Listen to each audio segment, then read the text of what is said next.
Perkenalkan, nama saya Indrianti Limongallo, NIM 231401012, Fakultas Ilmu Komputer, Program Studi Teknik Informatika, Universitas Indonesia Timur, dan teman saya.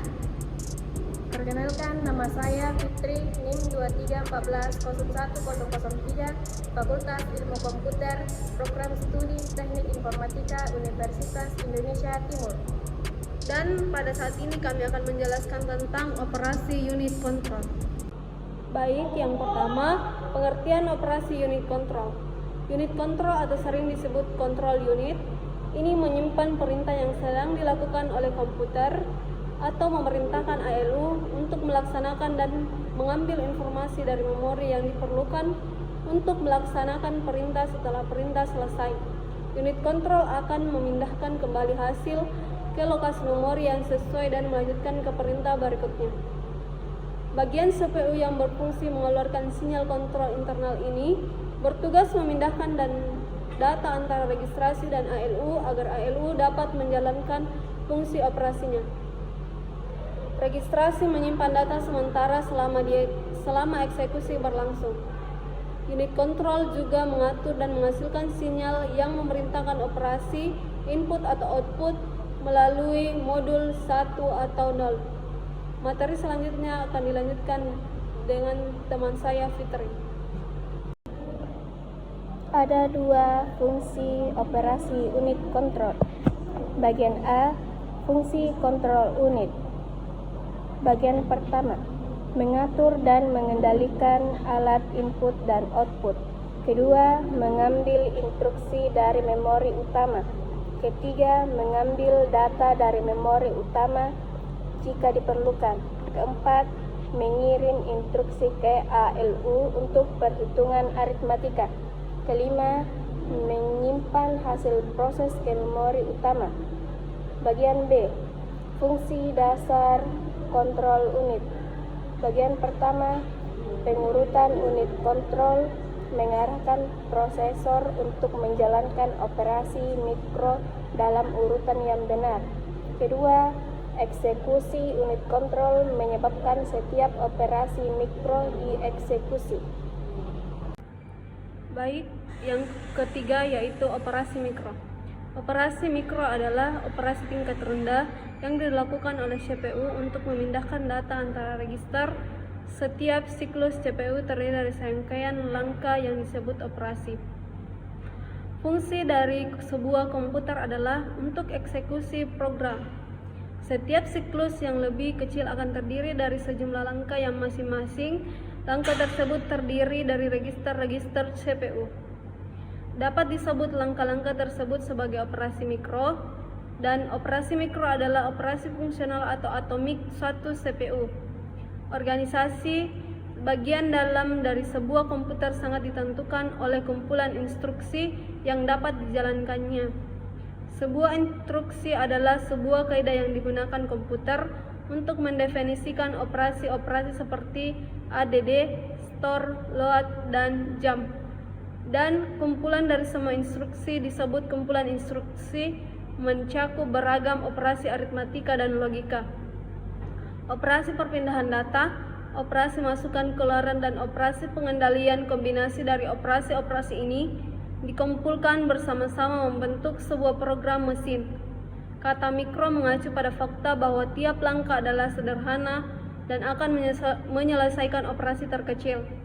Unit kendali logika atau control logic unit bertugas untuk mengatur seluruh aktivitas perangkat keras di dalam komputer. Materi selanjutnya akan dilanjutkan oleh teman saya Fitri. Selanjutnya, bagian A, fungsi kontrol logic unit. Yang pertama, memfetch suatu instruksi dari memori. Yang kedua, memberi kode instruksi untuk menentukan operasi yang dilaksanakan. Yang ketiga, menentukan sumber dan tujuan data di dalam perpindahan data. Keempat, mengeksekusi operasi yang dilakukan. Bagian B, siklus pengembalian. Yang pertama, MAR dihubungkan dengan alamat bus sistem. MAR menspesifikasikan alamat di dalam memori untuk operasi read and write. Kedua, MBR dihubungkan dengan saluran data bus system. MBR berisi nilai yang akan disimpan di memori atau nilai terakhir yang dibaca dari memori. Yang ketiga, PC menampung alamat instruksi berikutnya yang akan diambil. Yang keempat, IR menampung instruksi terakhir yang diambil. TI, MAR, PC. TI 2, MBR, memori. Ketiga, PC PC tambah 1. Yang keempat, T3, IR, MBR. Selanjutnya, bagian C, siklus tak langsung. Eksekusi sebuah instruksi melibatkan sebuah operan atau lebih di dalam memori, yang masing-masing operan memerlukan akses memori. Pengambilan alamat tak langsung dapat dianggap sebagai sebuah substitusi instruksi atau lebih. T1 MAR IR alamat, T2 MBR memori, T3 IR alamat MBR alamat. Bagian D, siklus interrupt. Suatu permintaan khusus kepada mikroprosesor untuk melakukan sesuatu. Bila terjadi interupsi, maka komputer akan menghentikan dahulu apa yang sedang dikerjakannya dan melakukan apa yang diminta oleh yang menginterupsi. Pada IBM PC dan kompatibelnya disediakan 256 buah interupsi yang diberi 0 sampai 255. Nomor interupsi 0 sampai 1 FH disediakan oleh ROM BIOS, yaitu suatu IC di dalam komputer yang mengatur dasar komputer operasi. Jadi bila terjadi interupsi dengan nomor 0 sampai 1 FH, maka secara default komputer akan beralih menuju ROM BIOS dan melakukan program yang terdapat di sana. Bagian E, siklus eksekusi. Proses dari CPU untuk mengerjakan instruksi yang sudah dijemput dari main memory dan sudah berada di IR register. Kontrol unit di CPU mengertikan instruksi tersebut, melaksanakan operasi yang harus dilakukan, seperti penjemputan atau pengambilan data dari main memory, mengirim instruksi ke ALU untuk melakukan operasi aritmatika atau logika, dan menyimpan hasil pengolahan kembali ke main memory. Sedangkan execution sequence adalah proses atau langkah sebuah eksekusi program yang terjadi dan berlangsung pada sebuah sistem mikroprosesor. Sebuah mikroprosesor harus dapat melakukan proses yang pertama, fetch data, atau mengambil data dari memori maupun dari input output dengan proses baca read data. Kedua, proses data atau mengolah data dalam salah satu operasi aritmatika atau logika. Yang ketiga, read data atau menulis data ke memori atau input output. Keempat, fetch instruction atau mengambil instruksi, yaitu membaca instruksi dari memori. Yang kelima, interpret instruction, yaitu proses menginterpretasikan atau menerjemahkan instruksi. Instruksi harus didekode untuk menentukan aksi dari suatu instruksi yang harus dilakukan. Instruksi dalam bahasa mesin berbentuk kode-kode biner dalam heksadesimal. Sebuah perintah dikodekan dan disusun dalam sebuah set instruksi untuk mendapatkan gambaran yang jelas bagaimana bagian-bagian dari sebuah komputer atau sistem mikroprosesor bekerja. Oke, baik. Selanjutnya yaitu kontrol CPU atau hardware. Prosesor adalah sebuah IC yang mengontrol keseluruhan jalannya sebuah sistem komputer dan digunakan sebagai pusat atau otak dari komputer yang berfungsi untuk melakukan perhitungan dan menjalankan tugas. Saat data atau instruksi dimasukkan ke processing device, pertama sekali diletakkan di RAM atau melalui input storage.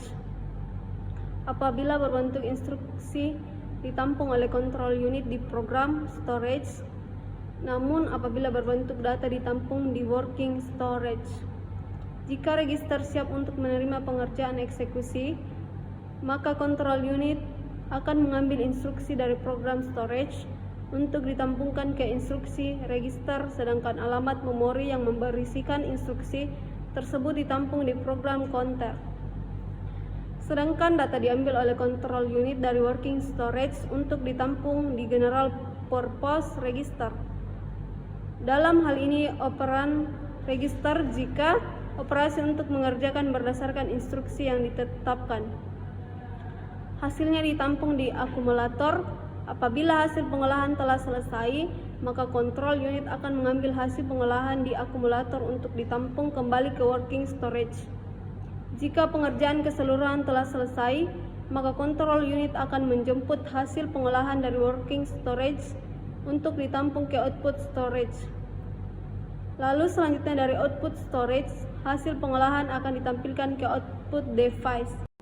Selanjutnya, yang pertama untuk menggenerasi signal kontrol, yang kedua digunakan pada komputer berkinerja tinggi atau superkomputer dan RISC. Bagian ketiga, komputer mainframe sering menggunakannya untuk aritmetik atau logika dan shift sederhana dan instruksi akses memori. Yang keempat, CPU konvensional menghasilkan suatu rangkaian micro instruksi. Yang kelima, perbedaannya dengan CPU microprogrammed terletak pada gerbang logikanya menggenerasi semua mikroder sehingga eksekusinya lebih cepat. Kita bisa lihat di sini ada gambar operasi Intel Core i3. Di sini ada gambarnya, kita bisa lihat. Sesudah memasuki zaman kemasan Intel Pentium yang berakhir dengan munculnya Intel Dual Core, teknologi prosesor bergerak terus dengan cepat, bahkan jika kita tidak terus update dengan informasi maka pastinya akan ketinggalan jauh untuk informasi tentang teknologi prosesor.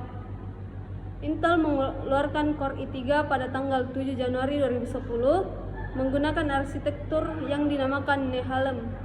Arsitektur baru ini menawarkan performa yang lebih tinggi dengan pengaturan konsumsi daya yang jauh lebih baik dibandingkan dengan arsitektur core sebelumnya. Selanjutnya, Intel Core i3 memiliki dua tipe, yaitu desktop prosesor, yang kedua mobil prosesor atau netbook. Di sini ada gambar mobil prosesor dan desktop prosesor. Kita bisa lihat. Baik, selanjutnya Intel Core i3 untuk tipe desktop menggunakan mikroarsitektur yang diberi kode name Clarkdale yang memiliki L3 cache sebesar 4 MB dengan thermal design power atau TDP sebesar 74 watt. Core i3 memiliki core prosesor sebanyak 2. Soket yang digunakan masih soket LGA 1156 sama dengan yang digunakan untuk prosesor Intel i5. Selanjutnya yaitu teknologi tambahan yang diinjeksikan pada prosesor Intel i3. Ini adalah di dalam prosesornya sudah terdapat atau dengan kata lain sudah terintegrasi dengan GPU Graphical Processing Unit. Jadi komputer akan tetap bisa menyala dan menghasilkan gambar tanpa adanya VGA card. Dan bahkan mungkin bisa memainkan game-game 3D tanpa perlu kerja keras GPU dan VGA card. Untuk jenis Intel Core i3 yang digunakan pada netbook, ia menggunakan mikroarsitektur dengan kode name Arundel. Core i3 versi mobil ini memiliki 1.3 cache sebesar 3 MB dan TDP yang jauh lebih kecil, yaitu hanya 35 watt. Dan tentu saja masih memiliki core prosesor yang sederhana, yaitu 2 buah core integrasi GPU-nya. Soket yang digunakan UPGA 989 Intel Core i3 versi mobile ini spesifikasinya sama dengan Intel Core i5 4XX. Namun untuk Core i3 berjalan pada clock yang lebih rendah tanpa adanya teknologi turbo boost yang dimiliki oleh Intel Core i5. Intel Core i3 berjalan pada clock yang lebih rendah tanpa adanya teknologi turbo boost yang dimiliki oleh Intel Core i5. Intel Core i3 merupakan varian paling value dibandingkan dua saudaranya yang lain. Core i3 tidak memiliki hyper-threading yang merupakan teknologi logic core duplication yang mengizinkan masing-masing core untuk menggunakan dua logic core. Clock graphic prosesor mempunyai kecepatan 100 MHz dan semua core i3 mempunyai 2000 seri IGP yang dibatasi sampai execution core. Kemampuan grafisnya diklaim sama dengan Intel GMA pada chips G45. Selain itu, Core i3 nantinya menggunakan manufaktur hybrid inti prosesor dengan 32 nm, sedangkan memori controller grafis menggunakan 45 nm, dan kode produk Core i3 adalah Arandel. Selanjutnya, cara kerja yaitu pada prosesor Intel Core sebelum Core i3 yaitu Core 2 Duo, prosesor dengan 2 inti prosesor 2 core jika kecepatan prosesor adalah 3 GHz. Itu berarti kedua inti prosesor bekerja dengan kecepatan 3 GHz. Ketika prosesor beristirahat, kecepatan dari kedua prosesor akan turun secara bersamaan. Jadi jika ada software yang hanya bisa menggunakan satu inti prosesor, contohnya Apple iTunes, kedua inti prosesor akan bekerja pada kecepatan tertingginya 3 GHz. Satu inti prosesor bekerja mengolah data sementara inti lainnya ikut menaikkan kecepatan tanpa mengolah data.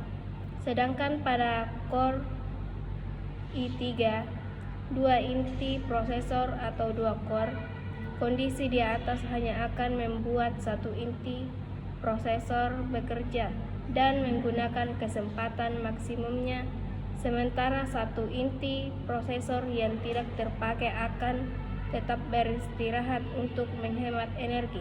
Baik, kesimpulan dari materi operasi unit control yaitu unit control adalah salah satu bagian dari CPU yang bertugas untuk memberikan arahan atau kendali kontrol terhadap operasi yang dilakukan di bagian ALU, Arithmetic Logical Unit. Di dalam CPU tersebut, pada operasi unit control terdapat beberapa jenis operasi yaitu operasi mikro, operasi prosesor atau CPU, atau hardware, yang mana pada setiap operasi tersebut memiliki fungsi masing-masing. Pada unit control terdapat dua fungsi dasar yaitu pengurutan unit control yang menyebabkan prosesor menuju sejumlah operasi mikro dalam urutan yang benar, yang didasarkan pada program yang sedang dieksekusi. Yang kedua, eksekusi unit control menyebabkan setiap operasi mikro dilakukan. Baik, itulah presentasi dari kami mengenai operasi unit control. Terima kasih. Jangan lupa di like dan di subscribe. Bye bye.